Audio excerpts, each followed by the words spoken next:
나르시시스트는 자기애로 널리 알려진 성격적 특징을 가진 사람을 가리키며 자기중심적이고 자기만족을 중요하게 여기는 경향이 있는데요.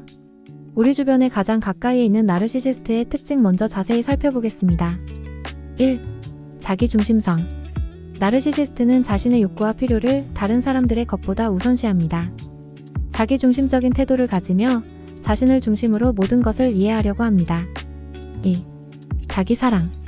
나르시시스트는 자신을 사랑하고 자신의 미모, 능력, 성과 등을 과시하려고 합니다. 이로 인해 자만심이 강하고 자기도취에 빠지기 쉽습니다. 3. 공감 부족. 나르시시스트는 다른 사람들의 감정이나 필요를 이해하거나 공감하는 것이 어려울 수 있습니다. 다른 사람의 관점을 무시하고 자신의 입장만을 고집하곤 합니다. 4. 자기 홍보. 나르시시스트는 자신의 업적과 미모를 부각시키려고 노력하며 자주 자기 홍보를 합니다. 이는 다른 사람들로부터 주목과 인정을 얻으려는 욕구에서 비롯됩니다. 5. 경쟁적이고 겨루기 좋아함. 나르시시스트는 경쟁을 즐기고 다른 사람들과 비교하며 승리를 추구합니다. 자신의 우월성을 입증하기 위해 경쟁을 이용합니다. 6. 자기중심적 대화. 대화 중에도 나르시시스트는 자신의 이야기와 경험에 집중하며 상대방의 이야기나 의견을 무시하는 경우가 많습니다. 7. 자존감 불안정. 나르시시스트의 자존감은 외부적인 성과나 인정에 의존하기 때문에 불안정할 수 있습니다. 자신의 성과가 인정받지 못할 때 무력감이나 분노를 느낄 수 있습니다. 8. 비판에 민감. 나르시시스트는 비판을 받을 때 예민하게 반응하며 자신의 완벽한 이미지를 지키려고 노력합니다. 비판을 받는 것을 싫어하고 반발할 수 있습니다. 9. 감정적으로 냉담. 나르시시스트는 다른 사람들의 감정에 무관심하거나 냉담한 태도를 보일 때가 많습니다. 다른 사람의 감정을 이해하거나 공감하지 않습니다. 10. 대인관계의 어려움. 나르시시스트는 자신중심적인 태도로 인해 대인관계에서 문제를 겪을 수 있습니다. 다른 사람들과의 갈등이나 갈취적인 태도로 인해 친구나 가족과의 관계가 어려워질 수 있습니다. 나르시시스트의 특성과 행동은 다른 사람들에게 고통과 어려움을 주는 경우가 많습니다. 이러한 고통은 주변 사람들, 특히 가까운 대인관계에 영향을 미칩니다. 다음은 나르시시스트의 행동으로 인해 주변 사람들이 경험할 수 있는 고통에 대해 자세히 알려드리겠습니다. 1. 감정적 소외감. 나르시시스트는 주로 자기만 중심적으로 행동하며 다른 사람들의 감정을 무시하거나 고려하지 않습니다. 이로 인해 주변 사람들은 자신의 감정이 무시되고 무가치하다고 느낄 수 있습니다. 2. 비판과 비난. 나르시시스트는 자신의 욕망을 우선시하고 다른 사람들을 비판하거나 비난하는 경향이 있습니다.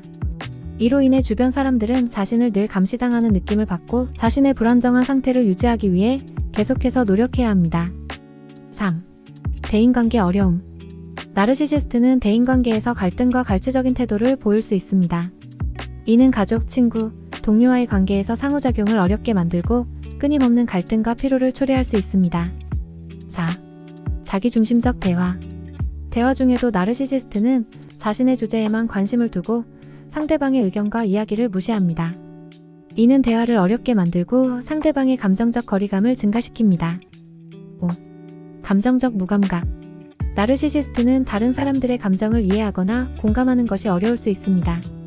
이로 인해 주변 사람들은 자신의 감정을 나르시시스트에게 표현하거나 공감을 받는 것이 어려울 수 있습니다. 6. 자신의 요구와 욕구 우선. 나르시시스트는 자신의 요구와 욕구를 항상 우선시하며 다른 사람들의 요구나 필요를 배려하지 않습니다. 이로 인해 주변 사람들은 배려받지 못하고 소외된다고 느낄 수 있습니다. 7. 갈등과 분쟁. 나르시시스트와의 대화나 상호작용은 종종 갈등과 분쟁으로 이어질 수 있습니다. 나르시시스트는 자신의 주장을 강하게 유지하고 다른 사람들과의 협력이 어려워질 수 있습니다. 8. 자기중심적 경쟁. 나르시시스트는 경쟁적인 성향을 가질 때가 많으며 다른 사람들과의 관계에서 승리를 추구합니다. 이로 인해 경쟁적인 상황에서 주변 사람들은 자신의 필요와 가치를 인정받기 어려울 수 있습니다. 이러한 나르시시스트와의 관계를 다루는 것은 어려운 일일 수 있습니다. 나르시시스트는 자기중심적이고 이해하기 어려운 특성을 가지고 있으며 대처하기 어려운 상황을 만들 수 있습니다. 그러나 오늘 알려드릴 몇 가지 전략을 사용하여 나르시시스트와의 상호작용을 관리하고 대처할 수 있습니다. 1. 자기보호. 나르시시스트와의 관계에서 가장 중요한 것은 자신을 보호하는 것입니다. 나르시시스트는 종종 자기중심적인 태도를 가지고 있으며 자신의 이익을 위해 다른 사람을 이용하기도 합니다. 따라서 자신의 경계를 설정하고 지키는 것이 중요합니다. 2. 의사소통 스킬. 나르시시스트와의 대화 시 객관적이고 논리적으로 의사를 표현하는 것이 중요합니다. 감정적으로 반응하지 않고 논쟁을 피하며 중립적으로 의사를 표현하십시오. 3. 강화적 피드백. 나르시시스트는 자신을 부정하지 않는 한 자신의 행동을 바꾸지 않을 가능성이 높습니다. 하지만 긍정적인 행동에 대한 강화적 피드백을 제공할 수 있습니다. 나르시시스트가 원하는 결과를 얻을 때 칭찬하고 보상하는 것이 도움이 될 수 있습니다. 4. 자기 케어. 나르시시스트와의 상호작용은 피로감을 유발할 수 있습니다. 따라서 자기 케어가 중요합니다. 정기적으로 스트레스 해소 활동을 하고 지원 시스템을 갖추는 것이 도움이 됩니다. 5. 상사의 도움받기. 만약 나르시시스트와의 관계가 직장 관계라면 전문적인 조언과 도움을 얻기 위해 인사부서나 상사에게 연락할 수 있습니다. 6. 경계 설정. 나르시시스트는 종종 개인 공간과 경계를 침범하려고 합니다. 경계를 설정하고 침범을 방지하기 위해 명확하게 표현하는 것이 중요합니다. 7. 지원 그룹. 나르시시스트와의 경험이 특히 어려울 때 심리 상담가나 지원 그룹에 참여하여 조언과 지원을 받을 수 있습니다. 8. 관계 정리. 나르시시스트와의 관계가 지속적으로 피로감과 스트레스를 유발하고 나르시시스트와의 관계가 더 이상 지속할 가치가 없을 때 상황을 평가하고 결정을 내릴 수 있어야 합니다. 때로는 나르시시스트와의 관계를 종료하는 것이 건강한 선택일 수 있습니다. 9. 객관적 관찰. 나르시시스트와 상호작용할 때 그들의 행동을 객관적으로 관찰하십시오. 그들의 행동에 대한 개인적인 감정에 휘둘리지 않고 어떤 패턴이나 동작을 파악하려 노력하세요. 10. 필요한 정보 수집. 나르시시스트를 이해하기 위해 더 많은 정보를 수집하세요. 나르시시스트의 행동과 성격 특징에 대한 이해는 대처에 도움이 될 수 있습니다. 11. 경험 공유. 나르시시스트와의 경험을 가졌거나 그들과 관련이 있는 사람들과 이야기를 나누세요. 다른 사람의 관점을 듣는 것은 상황을 더 잘 이해하고 대처하는 데 도움이 될 수 있습니다. 12. 자기 존중감 유지. 나르시시스트와의 관계에서 자기 존중감을 잃지 않도록 노력하세요. 그들의 비난이나 비판에 휘둘리지 않고 자신을 존중하고 소중히 여기는 것이 중요합니다. 13. 관계 목표 설정. 나르시시스트와의 관계에서 명확한 목표를 설정하세요. 어떤 결과를 원하고 어떤 변화를 이루고 싶은지 생각해보고 그 목표를 달성하기 위한 전략을 계획하세요. 14.